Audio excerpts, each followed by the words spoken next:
celebrate several things, one of which is the marriage between Lynn and I. Happened a long time ago.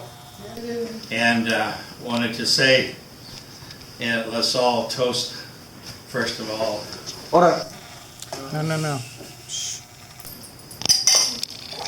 Okay, this is to Lynn.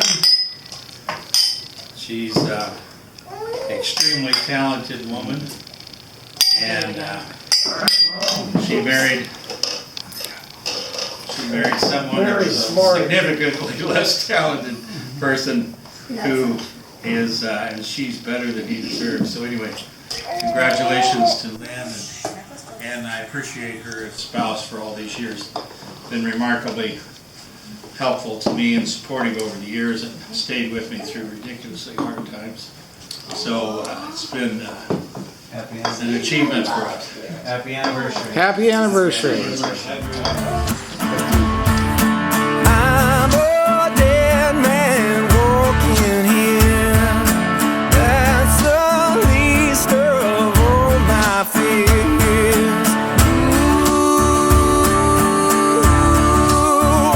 Underneath the water, it's not Alabama clay.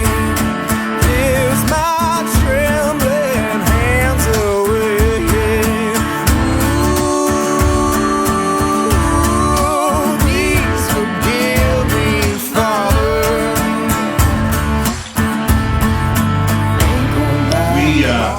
We came here partly to give you some gifts, but also to acknowledge that you have been the gifts to us.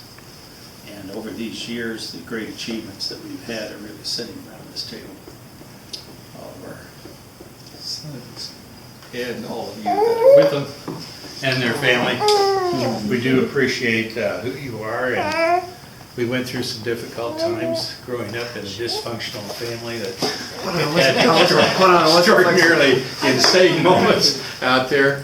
And I should, and I did want to take the occasion actually to apologize to you as a parent. It's one of the things that you learn over the years of how imperfect you are as parents. And I certainly didn't know much about raising kids, and I did it poorly. And I think there's many things we could have done a lot better and should have. But, you know, we didn't know much about what was going on, and frankly, I was struggling a great deal with just trying to survive, and didn't have a lot of time to focus on the nuances of the finer points of raising children. So I will apologize for those things, because we didn't really do the best job with you. We did what we could, and within the limits of our talents. So anyway, I do want to say those things. The devil gonna follow me where I go. Won't do me no good washing in a river. Can't no preacher man save my soul.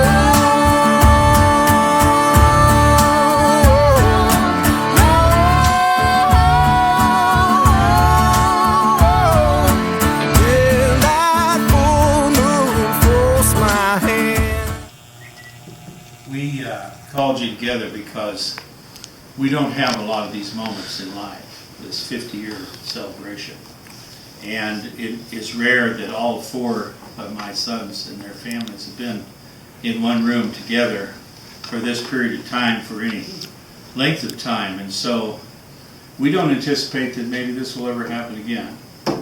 And I wanted you to appreciate this moment that we've set aside for this occasion, because it's rare that with all your busy lives and the things you do, that we'll be able to enjoy this kind of experience. And I was glad all of you found ways to set aside some time out of your lives, and I know all of you made sacrifices, all of you did, coming from both coasts and doing the things you did to get here. So I do appreciate that. And I wanted to tell you, and I've tried to tell you as we've been here these last few days, that Lynn and I are extraordinarily proud of who you've become.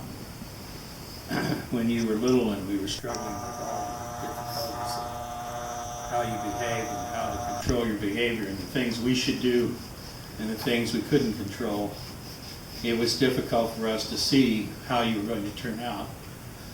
But in the perspective of 50 years, you have been remarkably successful. And we're very proud of each of your lives. And each of you has values that we had not anticipated. And it is one of the joys of us being together that we could see how you have developed. I don't think there will be a finer moment than we saw a couple nights ago, when all of you were sitting around here and singing the songs of our youth and sharing together those moments that we grew up with. And I watched all of you and your talents, and was just very, very pleased to share this time with you and see how you came together. And also, I love the way that you respect each other. It's one of the hard things in life, that you grow through life and people don't respect you. And to see us around this table and the respect we have for each other has been a real joy here. And of course, you've all been out there selecting your own spouses who have tried to live with some of our mistakes. We appreciate your efforts there. You've done very well for us. We're proud of your help that you've given and support that. So anyway, I wanted to say those things because on these occasions, they don't happen very often. It's important that you hear what family means to all of us, and that you build upon relationships that are important instead of pursuing goals that are sometimes delusional and misleading.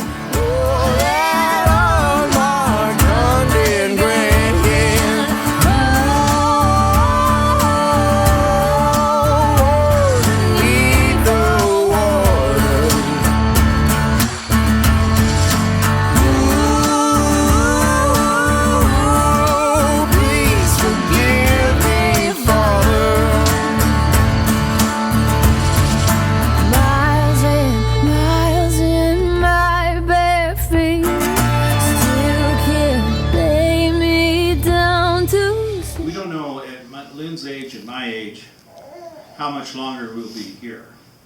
I was looking at Emma and spending some time with her.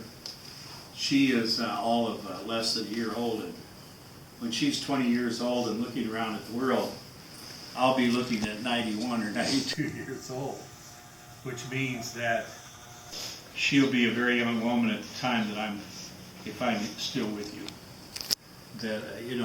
So these moments we have are pretty brief. And I'm not sure, how much longer I'll live. I've already started having some of the old age problems. And it's one of the sobering things we have to accept when we get older, is that we are not immortal, and that our days are numbered, and that we need to make something out of each of them.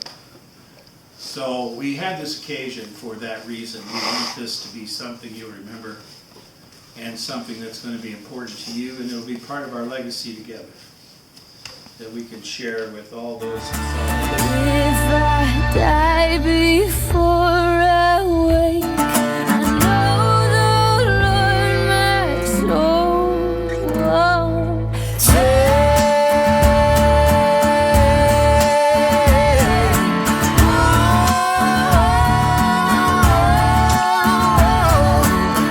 I'm a dead man walking.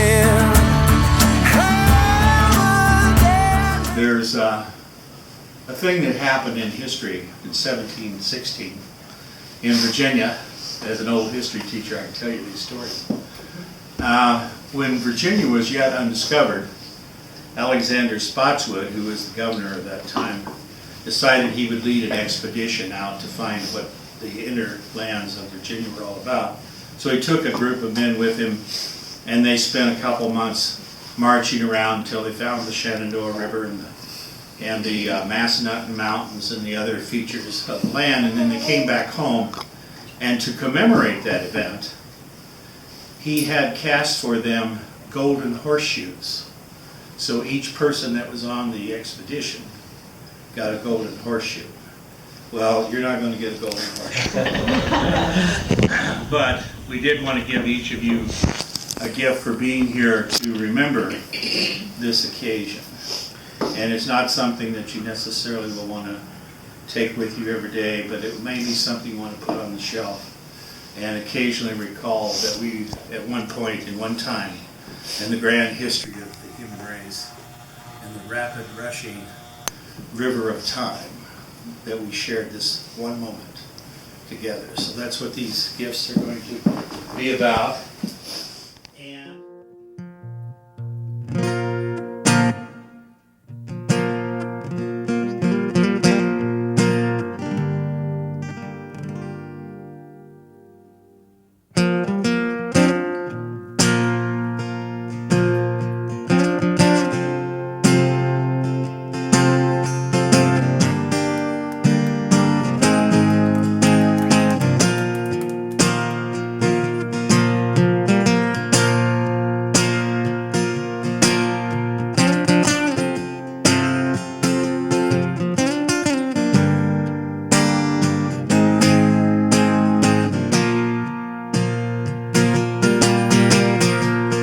when you can't find the light that guides you on a cloudy day, when the stars ain't shining bright and it feels like you lost your way, when the candle lights of home burn so very far away, well, you gotta let your soul shine, just like my daddy used to say. He said soul shine, it's better than sunshine, it's better than moonshine, it's damn sure better than rain. Well, now people don't mind, we all feel this way sometimes. Got to let your soul shine, shine till the break of day. I grew up thinking I had it made, gonna make it on my own. But life can take the strongest man and make him feel so alone. Now sometimes I feel a cold wind blowing through my aching bones. I think back to what my daddy said. He said, boy, in this darkness before the dawn, let your soul shine. Oh, it's better than sunshine, it's better than moonshine, it's damn sure better than rain. Well, now people don't mind, we all feel this way sometimes. Got to let your soul shine, yeah, shine on till the break of day. Yeah. Sometimes a man can feel this emptiness, like a woman has robbed him of his very soul. A woman too, Lord knows she can feel like this. But hey, when your little world seems cold, you got to let your spirit take control. I'm talking about soul shine. Oh, it's better than sunshine, it's better than moonshine, and it's damn sure better than rain. Well, now people don't mind, we all feel this way sometimes. Got to let your soul shine, shine till the break of day. Talking about soul shine, well, it's better than sunshine, it's better than moonshine, and it's damn I'm sure better than rain. Well, now people don't mind. We all feel this way sometimes. Got to let your soul shine. She did put up with me for 50 years, and I'm hoping she'll put up with you. Really. I talked to I my, didn't know you were going to do this. My husband, together we work hard to get where we are today together. We've grown so many ways, and most of all in love. Couldn't trade one moment of our life together. Just keep it rolling. Everything we've shared has made us stronger, and I know our future holds even more happiness because of the wonderful man you are, because of the way you make me feel, and because every year I keep falling you deeper in love. Shine on and on and on till the break of day. this was, I don't know who has my name on it. Another year of sheer bliss. You're welcome. And thank you, love Bill. Little humor there. You knew I had one? Actually, truth be known, Ann made sure that I kept up my hand at the ceremonies.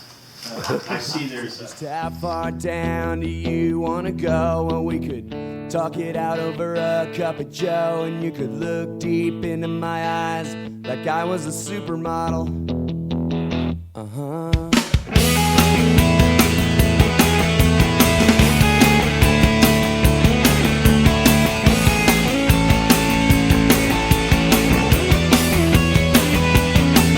Well, it's you and me, baby, no one else we could trust. We'll say nothing to no one, know how or we bust and never crack a smile or flinch or cry for nobody. We'll give your ID card to the border guard. Yeah, your alien says you're Captain Jean-Luc Picard of the United Federation of Planets, 'cause he won't speak English anyway. Everybody knows if the world is full of stupid people, so meet me at the mission at midnight. We'll divvy up there. Everybody knows that the world is full of stupid people. Well, I got the pistol, so I'll keep the pesos. Yeah, and that seems fair.